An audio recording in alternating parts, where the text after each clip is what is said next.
Now, we may be a year out from a state election, but the political spinners are already hard at work crafting the images they want to sell to you. The elevation of Mark McGowan to ALP leader has delivered Labor some much-needed attention and at the same time got the Liberal strategists working on their game plan.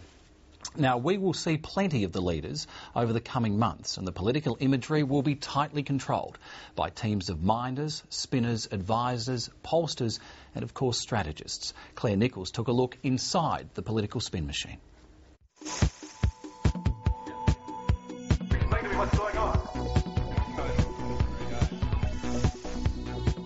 In the lead up to an election campaign, it's largely impressionistic. It's not a case of people really having great attention to the detail of the policy. It's more about them getting an impression. In one corner, there's the incumbent. He's hardly put a foot wrong. He's made a few gaffes, but it's standing up to Canberra. That's gone down very well. Issues of development, they've gone down well too. Colin Barnett's biggest asset is the fact he is how he appears. His biggest liability is the fact that he is as he appears. I am just not interested in the other tit-for-tat trivia about people having a couple of beers at a pub on a Friday night. And in the other, the new face. I think he has some very significant advantages. He's younger, he's clearly a family person. He has taken a view that his best bet is to be seen as the suburban bloke, just like you, almost a battler. And 13 months out from the next state election, the two men are already in battle mode, a fight for the hearts and minds of the electorate, fought with sound bites, news grabs and image sculpting. Former Liberal Party strategist Paul Everingham says both leaders will already be surrounding themselves with a team of election experts, all focused on selling the men to the voting public. The parties themselves would have already engaged pollsters.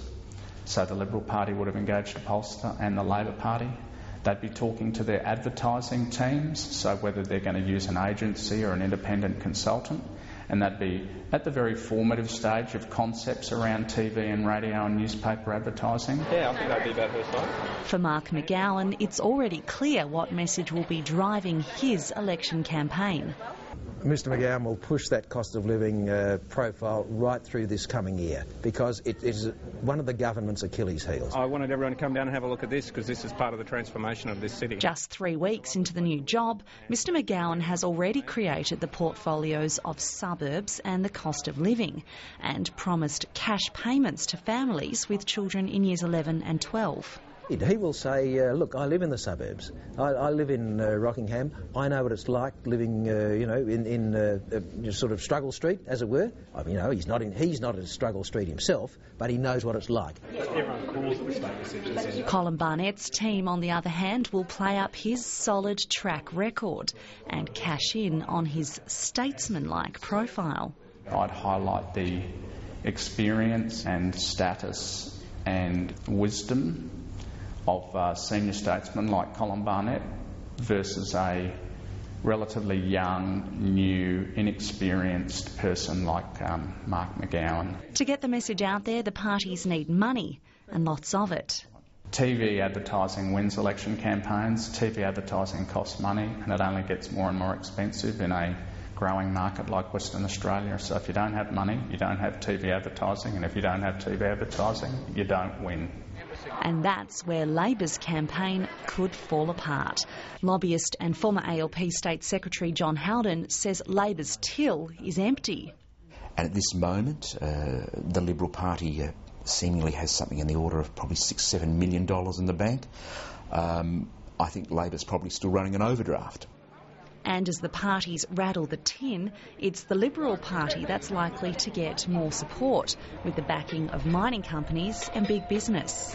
Traditionally, the Liberal Party probably outspends Labor 5-1. I would suggest the opportunity is before them this time to outspend Labor 8-1, 9-1. Bruce Hawker has overseen scores of Labor election campaigns. He says you can campaign on a budget, but you need to get creative. You have to be interesting and creative in the way in which you do your story. So, for example, you know, if you've got a register of broken promises, rather than just produce a list, why don't you roll them down the steps of Parliament House in a great big roll, like a big roll of toilet paper or whatever, you know, to create an impression that that list is bigger and dramatic than people might otherwise have thought. And for both politicians, they're ready to do just about anything. You don't need pants at the nude beach. You can show it, show it, show it. It's Rockingham. Rap's made for me. I mean, that's probably the only person it appeals to. WA is me. The strategists can spend months crafting a leader's image, but it's these pictures that can really sway people's opinions. Cartoonist Dean Alston's job is to cut through the spin. I think Colin's pretty calm, sort of laid-back sort of character, and he's pretty solid. He's carrying a little bit of weight, so I just make it twice as big. Mark's he's obviously very bright. Really bright, very pushy. He's probably upset a few people in the Labor Party. He's getting smaller and smaller, and the sneakers are getting bigger and bigger. With a year to go, the Liberal Party seems to be unbeatable. Despite holding just a one-seat majority, it's got 3 years of solid performance and good opinion polls behind it. Paul Everingham says the final race, though, will be tight. The election will be close, regardless of what the polls say now and regardless of what people feel now. But Peter Kennedy isn't so sure. He says even with a slick campaign and a bright new leader, the best Labor can hope for is a narrow loss. I think Mark McGowan was installed as the leader by the Labor caucus and the heavyweights to save the furniture. And I think this time round, barring some dreadful unforeseen accident as far as the government's concerned, Mark McGowan's job is to save the furniture as far as the Labor Party is concerned, and possibly he could be the one who would challenge again in 2017, and the Labor supporters would hope he'd win. But, 24 hours is a long time in politics. Final questions? Yeah, thanks. Okay, good. Okay, thanks.